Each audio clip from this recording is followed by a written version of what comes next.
thank everybody, first of all, it's my opportunity for the way you loved me through my husband's passing and all those months that he was on hospice and things were horrifically horrible. You guys carried me and I was overwhelmed with the way you guys loved me. I don't deserve it, but I'm very grateful. Very grateful. So when Holly asked me if I wanted to share on the sheep, I was like, yes. If you ever heard my testimony, I'm gonna do it real fast, Holly. I used to be agoraphobic because I was afraid to leave the house, and I really believed that the only reason that God loved me is because he had to, because Jesus died for me, and so therefore he had to, but if he had his choice, I would not be one of the ones he would love. So when I started reading the Bible, and over being told on the sheep, I decided to investigate that, and then I found out that we are sheep, at least I am. And so this is a real quick list of some similarities. Sheep and ourselves either have or are easily distracted. How many of you guys have been in the middle of a conversation, somebody walks by and totally forgets to say, we're easily distracted. We have a natural curiosity that leads us to wander. You go to the store for one thing, and the next thing you know, it's been an hour, you still haven't got the one thing you came in for. A lot of you probably don't have this, but I have it in abundance. Sheep have no sense of direction. They don't know directions, and they can't remember where they've been. Sheep follow crowds. Anybody here that has kids, you can say, oh yeah, we know that, but actually we follow crowds too. In our workplace, even in the church. They have very few defenses. A lot of us think we have defenses, but we really have very few. And even the things that we have always counted on now is being taken away from us by our government. So in these end days, so we have that as well. Sheep are very emotional. They are easily anxious and distressed. Sheep is the only domestic animal, not domestic, sorry, whatever the ones that are called to do stuff. They can't carry burdens. Horses can, cows can, dogs can, oxen can, llamas can, camels can, elephants can. Sheep cannot carry burdens. We were not married to carry burdens. We did anyway. Sheep often, this one really hit me hard, settle for less because they're lazy. They would rather drink polluted mud puddle water than 20 feet away where the shepherd has blocked off some still clean water for them, because it's easier and because it satisfies for the moment. That's probably one of the biggest things that hurts us as women in our marriages and our everywhere in life. We want the quick fix. We want the long haul luxury of doing it right. The majority of sheep overeat. The shepherd has to actually make them during the day lie down so that they can regurgitate the food they've been grazing on all day and allow to chew it properly and get the nutrients out of it. We do the same thing, but we over everything. We over food, we over possessions, we over prestige. We're never satisfied. We always want more. Even the word, we can listen to it, we can read it, but if we don't take the time to meditate on it and allow it to affect our life, then we're just rummaging through the day. Another thing sheep do that a lot of us do is they eat anything that looks good. Most of the flowers and weeds that are found in the Palestine deserts are poisonous. They're very, very pretty, but they're poisonous. And they are quite often found on the major paths that are used by the shepherds to bring their sheep to pasture. And us as well. We may be on the road to life, but we see something on the side vision of that looks a little bit more appetizing or pleasing or satisfying what we're dealing with right now. And we take a nibble of the poison and it destroys us. Sheep are stubborn. Sheep are very heavy because of their wool, and when the shepherd has them to lie down, sometimes they'll get too comfortable, they'll just kind of wiggle to like a perfect spot. And they will wiggle too far, and because they're so top heavy, they'll end up with both all in the air. And if the shepherd doesn't keep a vigilant look for them, not listen, but look, he will lose that sheep because the sheep wait too long to cry out for help. And they cannot they can't right themselves up. They have to have the shepherd come in and boost them up. How many of us have just allowed ourselves, and this is Chrissy McFadden's, should be in my t-shirt instead of forgetting, just keep trying to take care of yourself, you're just trying to fix it yourself. You don't want to tell people, you don't want to burden anybody, you made this mess, you need to fix it. And we wait too long to call out. And the other thing that I wanted to tell you about sheep being stubborn is, remember I told you they wander? If a shepherd has a sheep that continues to wander, he will break that sheep's leg and carry it over his shoulders while it heals. And in that time that it takes for that leg to reset, the sheep or the lamb has gotten so accustomed to hearing the shepherd's voice and being right next to him that he never wanders again. And there have been so many times in my life where my wandering has taken me right to the edge of the cliff, and the shepherd had to break my leg to get me to slow down and recognize where my own wandering is taking me. Sheep require meticulous care more than any other livestock. They have to be, in order to thrive, they have to have 4 things that they're free of. Number 1, they have to be free from fear. Sheep get panicked very easily. A jackrabbit can actually make the entire herd stampede, and they don't just stampede like cows. You know, cows will run for a hot minute, then once they get away, they'll start slowing down. Sheep will actually run until they die. They will not stop. Or they will freeze while the lamb right next door them gets tore up by a coyote. They will freeze in fear and just wait for their turn to be eaten.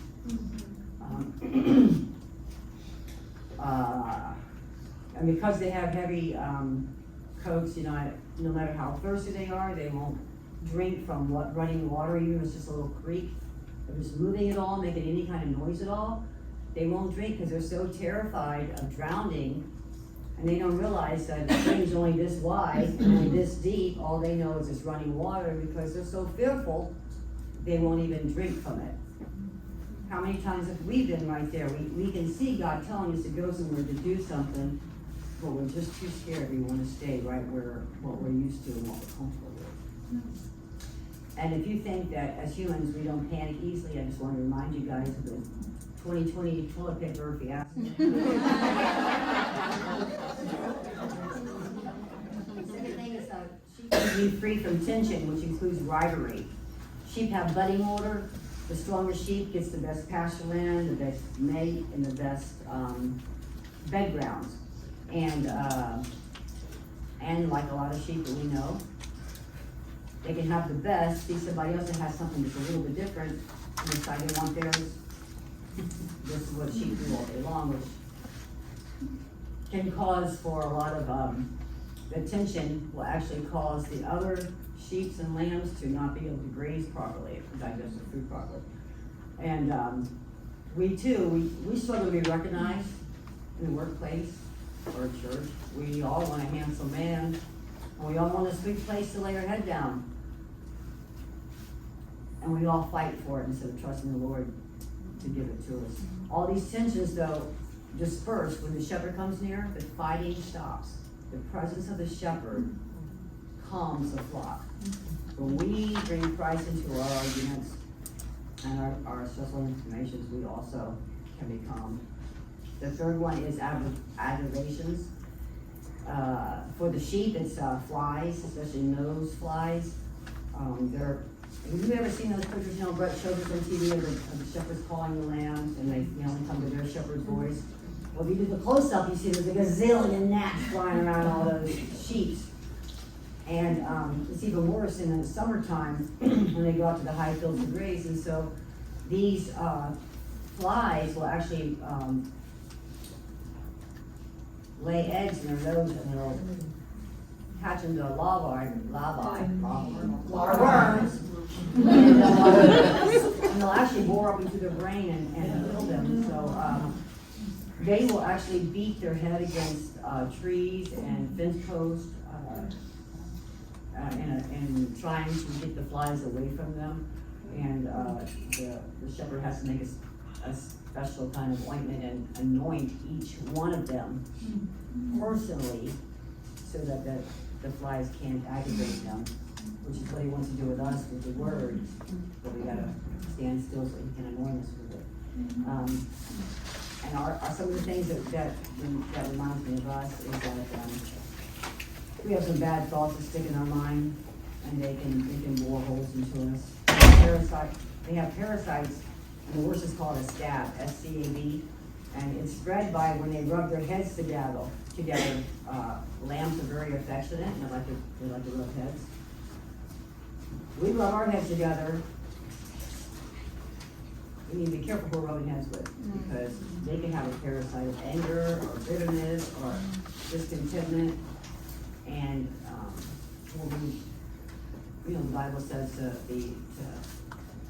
acquire wise counsel and to be careful the company you keep, because bad company corrupts good character. So in the pasture land, the shepherd applies another kind of ointment on them so that they can, not only can the parasites not get on each other when they rub heads together, but also when they have their budding frenzies and they're mad at each other, it's so that they skid off of each other, they can't really hurt each other, just kind of slide on by. So when we are needing to be careful when you need support, when you need comfort, that you are putting your head together with someone that gives you wise counsel, and not someone who's just gonna make you feel better. Especially if you're dealing with someone about your children or your marriage, but they're not giving you counsel from the word. It may feel good to you for a moment, but it's gonna leave a parasite in you. All right, and the last one is hunger. I think this is the coolest part of all. In Palestine, all those over there in Egypt, Africa, the best sheep thrive in dry and arid places, not where there's green pastures. Over there, the pastures make the pasture land. I think that is amazing. They have for generations got out into the land, them and their children, and they have planted the proper kind of grass that they want them to eat, the proper kind of flowers that are good for them. They have walled off the streams to make it nice, safe watering places. Where there was none, they have dug cisterns in so they can pull the water out.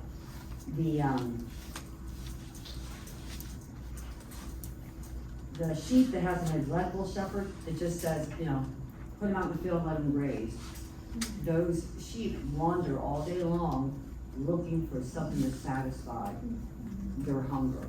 And they never can rest, and so they never produce good wool. They get sick and they die because they don't have these 4 needs met. And these same 4 needs are just our 4 major needs. We have to know that someone's got our back, or we're never going to be able to rest. We're never going to be able to enjoy or grow or anything else like that. And the last thing that I want to say is that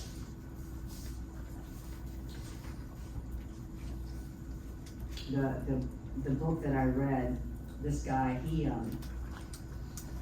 wanted to find out, just like me, that he had money and wasn't lazy. So he went out and bought a ranch, a sheep ranch, and he learned all this stuff about sheep and lambs as he was doing the farm, and he taught his sons. And through that, he was able to see firsthand that everybody has a shepherd in here. It's either a good shepherd or a neglectful shepherd. And we all have a choice. Unlike the real sheep in the world, they're stuck with whatever fold they're in. But we have the choice to call out for the real shepherd, the good shepherd that lays down his life for the sheep. And I'm telling you, when I learned this, because I've struggled with fear and anxiety my entire life, since I was probably 10, this more than anything else really blessed my heart, because we really are stupid. I'm trying to be rude or anything, but we most of the time we don't look past tomorrow. We're just thinking about all the stuff we have to do today, all the pressing needs, and we don't focus on what we're supposed to be, which is that we are the sheep of his pasture. And that's how we got to be.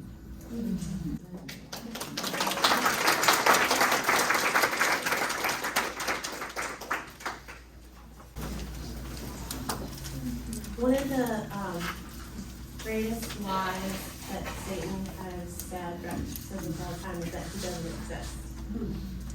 You know, people just don't even think that Satan exists. But I think one of the other ones is that we just need a little bit of help.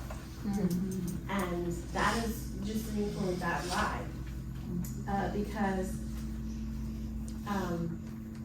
the scripture that says a fool says in his heart there is no God. So I wanted to start with that foundation today, that you all have come to that place where you realize that there is a God, there's a great shepherd who cares for you and loves you and has offered his protection and his love and his provision for you. And if you haven't, talked to someone while you're here, because that's where we start from. But then a lot of times, okay, a lot of us who've been Christians for a while, we accepted that grace, we accepted by faith. But then we start to do stuff or take credit for stuff, or you start living a Christian life and you start doing Christian things, and you almost start thinking, I only need a little help from the Lord now. Like, I got the salvation, thank you, and it's not conscious, but you've got the salvation and now you're walking in it, but we get up and we do it on autopilot, and we forget that we are the sheep that when they fall down, they literally can't get up. And they literally can't eat or drink, so that we are just like that sheep that wanders off and is so easily distracted.